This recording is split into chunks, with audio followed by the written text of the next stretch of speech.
Howdy folks, Hillcracks here.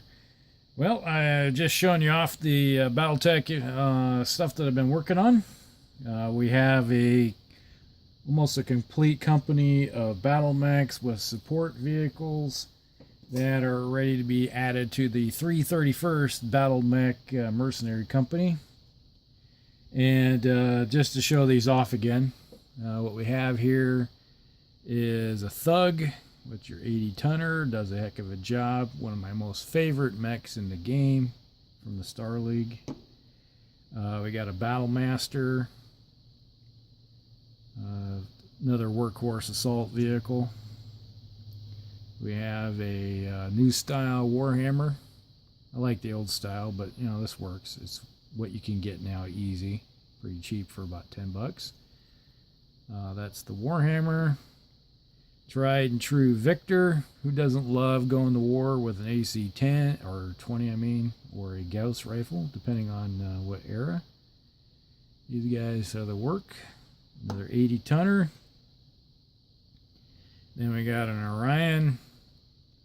This guy, I love Orions. They do a heck of a job. Get in, get out, don't muck about. That's the Kerensky version. A Mauler, another assault vehicle. Gets in there, does work, does the Lord's work. And then we got a Marauder 2. This is like a Marauder 2 something. Got some nomenclature with it. I don't remember exactly what it is, but that's the Marauder, new Marauder.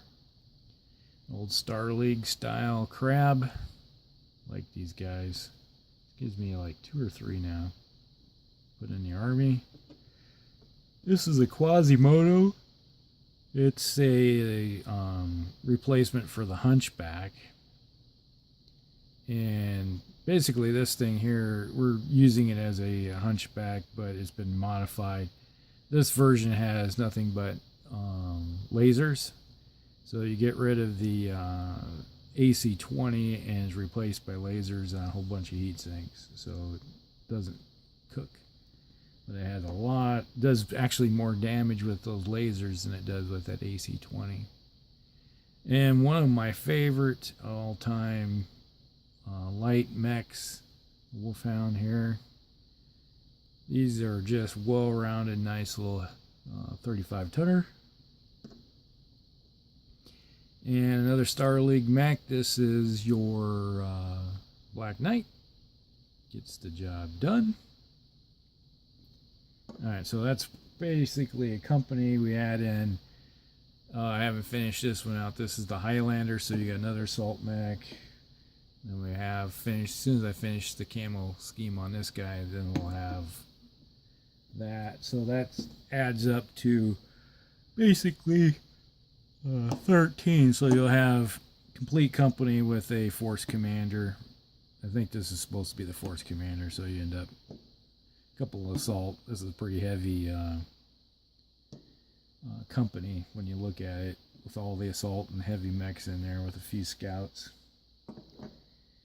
And then we got some artillery, more artillery support. This is the Marksman Artillery. Kind of interesting story about this.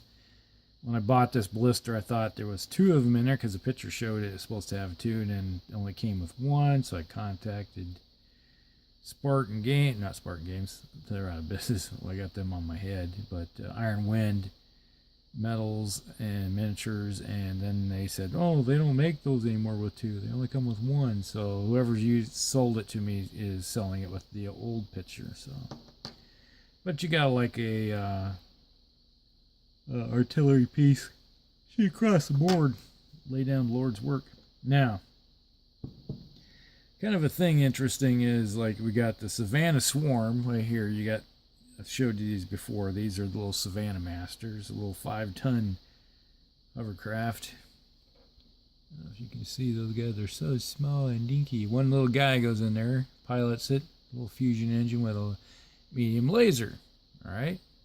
So these guys can go flying around the board, back and forth, get in, get about, scout, And then you have these guys, which is the hunter tanks, which are carry an LRM-20, or you can downgrade it to an LRM-15 and add some extra enclosed weapons. This depends on what variant you want to run. But basically, while you're running the Savannah Masters causing havoc, and these guys, let's say mechs are trying to even do anything to them, you have these guys in the back here that will be laying down covering fire.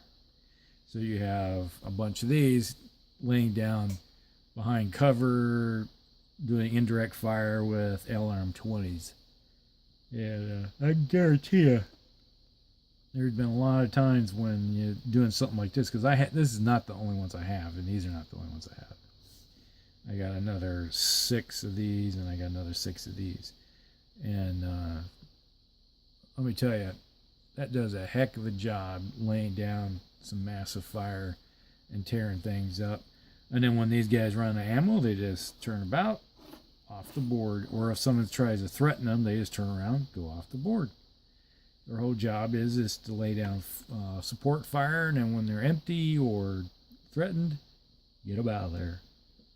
And these guys can do run and gun, so they can dive in, do damage to somebody real quick, and then just leave. So if you're doing a campaign mission or anything, these guys can get in and about really quick. So if you're facing like assault mechs or heavy mechs that are, let's say, 3-5 movers or 4-6 movers, these guys will just run away from them and with minimal damage to the vehicle forces.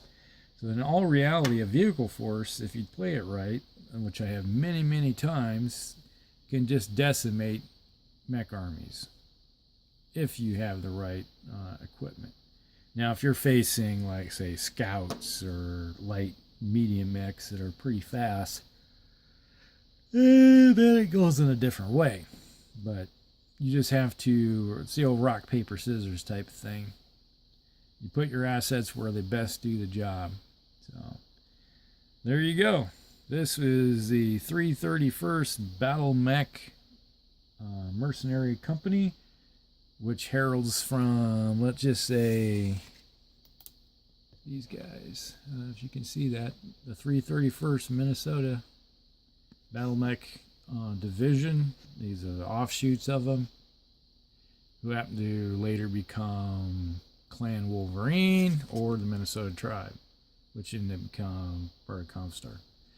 So these guys are just units that stayed back in the inner sphere and became mercenary. So that's part of their history. All right, this is Hellcrex. You guys have a great day.